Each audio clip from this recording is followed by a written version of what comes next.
Hey everyone, happy Valentine's Day. Or maybe a reflective type day, I'm Christian Whitlow, your host on Fed by Fire, where, we dig into those truths that, really light a spark. And today, for this special Forget the Roses, let's talk about the thorns. Toxic love. It can hit like a wildfire, intense, all-consuming, and tough to walk away from. It doesn't look like those movie romances you see on TV, but hey, for a lot of folks, it's the real deal. And this addictive back and forth of hurt and quick fixes, I know it all too well. But we're going to break it down.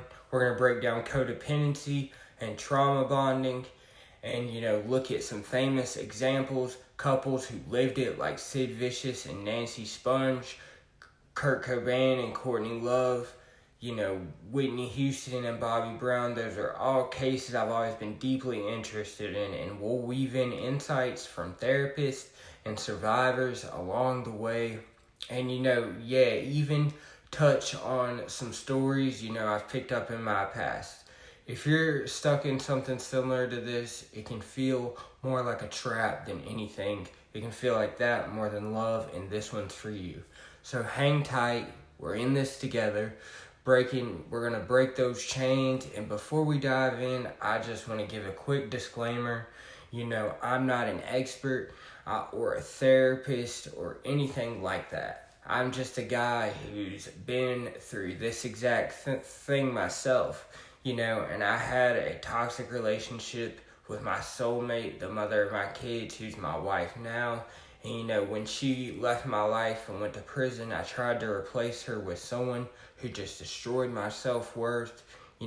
She slept with whoever she had to stay well and, keep us high. And, while I was wrapped up in all of that mess, the mother of my kids, she got out, got in sober living, got her life together, and gave me a chance to do the same. So I'm just sharing what worked for me, but hey, that might not work for you. I'm just, giving advice. I'm just laying it out as I see it, hoping that it helps someone out there. So, to really understand where this all starts, let's kick things off with the basics of codependency. It's not just some trendy term, it's deep. It's a deep-rooted thing, where one person's drama totally takes over the other's world. Imagine this, you're all in on fixing someone else's mess, and then boom, you lose track of what's going on in your own life. And psychologists say it's all about imbalance. One side's always giving up everything, propping up the other's addiction or chaos while ignoring what they need. And boundaries, what boundaries? They're all fuzzy. The codependent one ends up feeling like it's their job to handle everything, stuffing down and oppressing their own emotions and their own feelings and who they really are, and never speaking out. And that dynamic, like clinician Renee Exelbert puts it, it's that giver-taker type vibe. The taker needs to be the center, and the giver, they get their sense of worth from that little pat on the back every once in a while. And all that sacrificing, but over time, the giver fades away and is always hunting for that pat on the back that never really ever comes.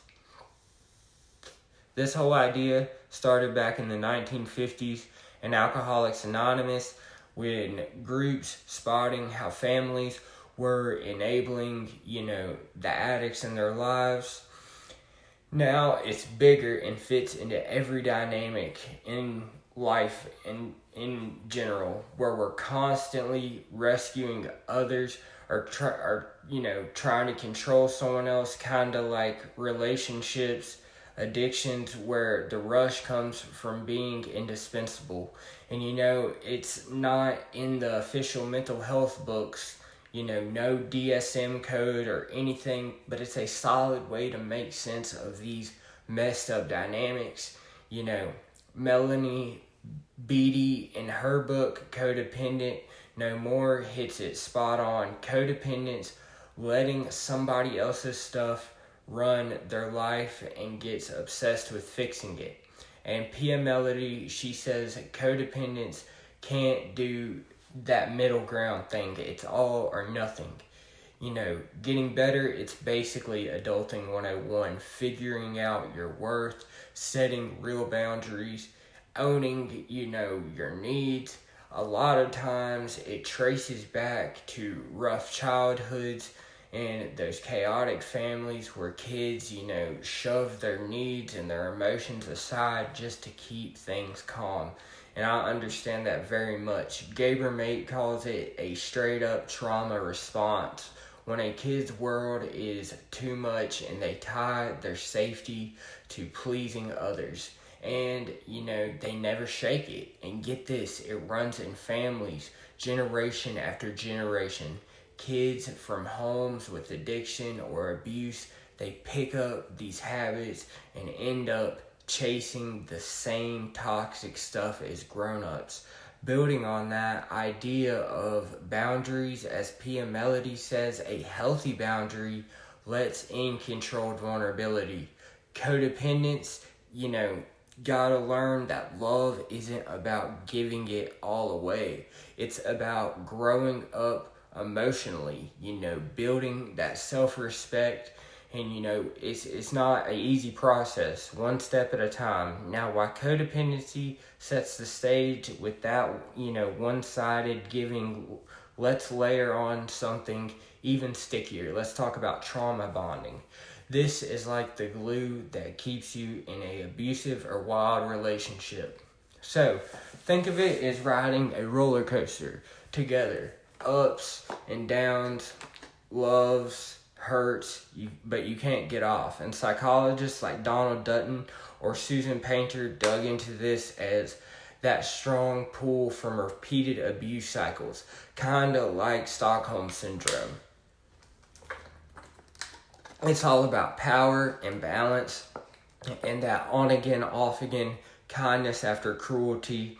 To explain how it works in our brains, Ingrid Clayton breaks it down best. Our brains are built for survival, and when abuse hits, we zero in on getting through it. And if the abuser's the one who eases the pain, our wiring says, hey, they're safe. It's chemicals. Those dopamine hits from an apology or a sweet gesture, it's just like pulling a slot machine. You start craving that next good moment and mistaking it for real love, Then there's the mind twist part of, this hurts, but another says they care, and you end up making excuses, blaming yourself. It's a classic trap. And tying it all back to codependency, Dr. Sherry Gaba points out how codependents feed into it by always seeking that thumbs up and that gratification, which just tightens the bond. And there's even a Cambridge study comparing it to, hardcore drug addiction. It's the same thing in the brain. It's like brainwashing by the abuser. Survivors often say it's compulsive, like they can't quit. And these bonds can make you hooked, on the highs, even if they're rare and few and far in between. So watch for that loop, building tension, the blow up, the makeup, then quiet, the silent treatment until it starts over. And it's not you being weak, it's your survival instincts on overdrive, and that's primal. If any of this is hitting home, you can, share your story anonymously. You can email me. I'm here just trying to help anybody, or say something in the comments, but we're going to be shifting gears a bit. So let's explore why these patterns show up so often, and it boils down to our roots, like family trees and cultural vibes. It starts as a kid in homes without clear lines. Everything's shared. Emotions are all mixed up. little ones learn, to put everyone else's needs first just to survive. And culturally, some places celebrate sacrificing yourself. It's like a badge of honor. Hiding codependency as something good. Trauma keeps passing it on. Abuse or addiction, in one gen leads to bonds and dependencies in the next. Like if both partners had tough childhoods, they might just replay that drama together, and that's unhealthy, thinking it's love because it's familiar, but messed up. And Alcoholics Anonymous, saw this back in the 50s, like we were saying earlier. That's where they were coining that term codependency from. But, that's something, it's different for everybody. It's no cookie cutter. First though, you need to be spotting the generational hand-me-down. It's huge for stopping it, and it just leads us right into how these things play out in cycles. This abuse cycle has 4 patterns that lock you in tight. First, tension builds. You're walking on eggshells as things get tense. Then the incident. It all blows up. Verbal, emotional, or even worse, reconciliation, follows. Sorries, promises, maybe gifts or love bombs. And it's all calm. A little peace, hope creeps in, and then back. It all loops again. From a science angle, your brain gets flooded with dopamine and oxytocin in the good bits, making you chase them. And the bad parts, cortisol spikes, fear everywhere. It's like training your nerves to expect hurt, then relief over and over again. You lose your independence. You pull away from your friends. You isolate. You start making excuses. But codependents, they're all about extremes. No chill middle ground. No handling in moderation. And that's codependency's big red flag that's very hard to see. And experts say without help, the cycle just keeps spinning. So to see this in action, let's turn to some real life examples, starting with, something I've been very interested in, Punk's doomed lovers. Sid Vicious and the Sex Pistols guy who lost the folks early, and dive into his H-use with Nancy, the groupie who had her own battles. They clicked up in 1977. Her toughness matched his soft side. They were both what people would say as lost souls. People called them lost in heroin and mayhem, like a punk Bonnie and Clyde. And you could see the trauma bond, the misery mixed with sweet moments, amid the drugs. Friends saw them kissing through the chaos, and it made them feel like they were surviving, but it all ended bad in 78 when Nancy stabbed herself, they suspect, in the Chelsea Hotel. And her mom said they were dependent on each other. To them, it was real. Love, sad, warning, right? They were gone way too soon. They had a whole life ahead of them. That kind of destruction is intense. Another iconic pair from the 90s, like Kurt from Nirvana, fighting demons with H, and Courtney from Hole, Full of Fire in 92. They had a baby. Amid the partying, folks compared them just to Sid and Nancy right away. It was passionate, sure, but destructive. Drugs, fights, and having to have their personal business in that open was a recipe for destruction. But underneath, total despair. Courtney shielded him from the fame, but the vibe was poisoned. By 94, Kurt was gone. At 27, a suspected suicide. Just 2 years married. All despair. And they shared their past traumas, lit the fuse, and drugs blew it up. As one bio said, it was fueled by drugs and darkness. And on a similar note, think of pop legend Whitney with that voice like no other, and Bobby with the edgy R&B guy vibe tied the knot in 92, had the girl in 93. It started hot but turned stormy. Bobby's boozing and disrespect. Whitney's, opened up to Oprah about slaps, spitting, and how she fought back once. Still, she stood by him in court. That, codependent loyalty shining through everything. She forgave, even took some of the blame. Split in 06.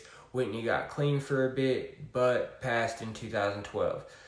Bobby talked about how her stardom messed with him, and love, fear, toxicity, how it was all tangled up together. Diving deeper into what made these relationships so hard to escape, especially with drugs in the mix. Alright folks, let's zero in on this killer combo. Love intertwined with substance use. Take those couples we just talked about, Sid and Nancy, Kurt and Courtney, Whitney and Bobby. Drugs weren't, background noise. They were fuel, making everything feel impossible to break. Why? Drugs mess with your brain's rewards system, weaving in chemical rushes right away into emotional stuff, making it twice as addictive. And, I'll walk you through it, pulling from, psych, brain science, and survivor stories, showing why this duo's tougher to quit than love or drugs solo. First off, that chemical mix. Drugs crank up those love hormones.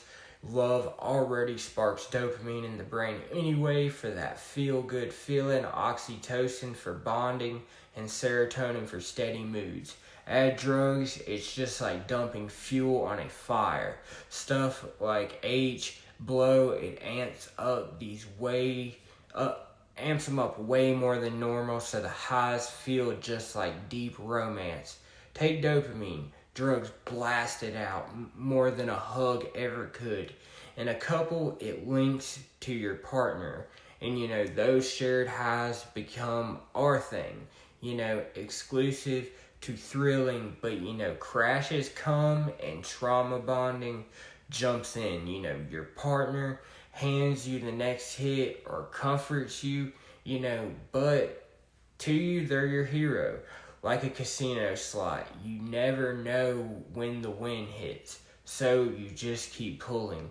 Andrew Clayton, he says your brain tags them as a survival key. For Sid and Nancy, H was the ritual, a physical need plus heart stuff, all in one. Then oxytocin kicks in, a touch with closeness and building trust. Drugs drop guards, leading to those raw, emotional connections and deep conversations. But in bad spots, it's during the mess, the fights, the downs, the ups, the post-binge. And Courtney talked about her whirlwind with Kurt, their passion for H blurring into what seemed like the soulmate stuff. Vulnerability, like sharing your highs, tricks you into thinking it's real intimacy. And your brain can't split the drug from the person leaving. It loses both the love and the fix. Serotonin drops. Long-term use tanks it, bringing depression immediately. Codependent, the giver, jumps in just to patch everything up, enabling while feeling useful. The loop forms. The user leans on the partner for mood lifts. The partner thrives on being needed. And Whitney's take on Bobby's drinking was her fixing, blended love and support, making their fight against it bond them tighter. Now, shared trauma, drugs glue dysfunction on together like nothing else. It creates this us versus the world mentality where you feel like chaos is pulling you closer away from everyone else, but isolation amps up codependency 100%. And addictions, loves, secrets, ditching friends, the giver covers tracks, funds it, lies, all for the us. Kurt and Courtney's binges, their home was a bubble. Judgments outside just bonded them even more, because they were all in the spotlight. Drugs were like their third wheel, both enabling. Pia Melody's right, codependence, swing extremes, it's all or nothing. And the cycles match abuse loops like, drugs, they crave, you need that hit, but the partner's there for recovery, releasing the bonds, and survivors say it's where buddies suffering with forges unbreakable ties, and it almost feels like a sense of rebellion. And codependency can come in many other forms. It can even come with a friend, and this is generational stuff. These pairs often had rough starts. Drugs were normal, instability, habits at home, and the same sad picture always replaying. But the music and the culture of these couples we were just talking about, it blends them in and makes them, very similar in a lot of ways. And it made their bond feel unbreakable because you're quitting two things. And your brain's rewired for both withdrawal hits, and it has hard neuro ties. And Cambridge study says trauma bonds, like drug cravings, compulsive despite pain, love and drugs mixed together, quitting one sparks the other. And Whitney post Bobby emphasizes that it echoed her coke lows that were pulling her back. The mind games, the brain fog, the judgment, easy to excuse. Drugs' fault, not theirs. Sherry Gaba says codependence chase the nods, the feeding, the destruction, the healing. You can tackle both. For support, there's groups like NA and CODA that overlap, detox, and help you rebuild. Survivors call it double grief. But hey, with boundaries, therapy, and support, it's doable. And wrapping this up, I want you to remember what seems unbreakable is often just unseen. Drugs laced with love burns out, eats everything. If this hits home, call SAMHSA 1-800-662-HELP or the Domestic Violence Hotline 1-800-797-7223. Not alone, folks. Thoughts? You can email me if you want me to be a guest. So, we've seen the damage of these bonds, what they can cause. Let's talk about breaking free.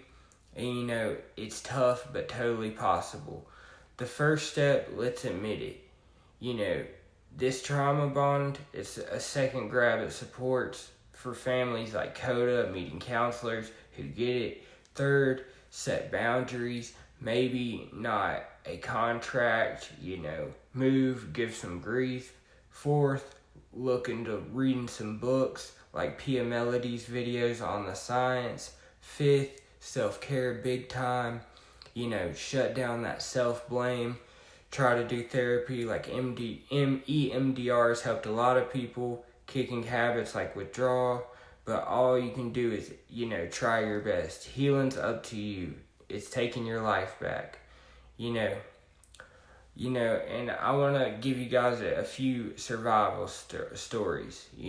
Imagine 3 quick real tales, like that, showing the light at the end, pulling it all together. And we've covered a lot, from why behind these patterns to the real stories that hit hard. And these bonds, they're not your fault. It's just instincts gone haywire. And those couples, like we talked about, the celebrity couples like Sid and Nancy, Kurt and Courtney, Whitney and Bobby, even stars aren't safe. It happens to them too. But their tales teach us love shouldn't come with pain. Heal through honesty, reaching out. Like the Ingrid Clayton says, you can unlearn it. You deserve real good stuff. So go for healing over the familiar. Thanks for tuning into this, Valentine's Day special. I'm Christian Whitlow here. Stay fed by fire. Let it warm you, not scorch you. And, hit me up if you want me to be a guest or you want to be a guest on here. And if you're having any trouble and maybe need resources that I touched, they're in the description. And to wrap up, let's pull from the good book, y'all, on what love really is. Love is patient. Love is kind. It does not envy. It does not boast. It is not proud. It does not dishonor others. It's not self-seeking. It is not easily angered. It keeps no record of wrongs. Love does not delight in evil, but rejoices with the truth. It always protects, always trusts, and always hopes, always preserves. 1 Corinthians 13:4-7. Thanks, guys. I'll see you on the next one.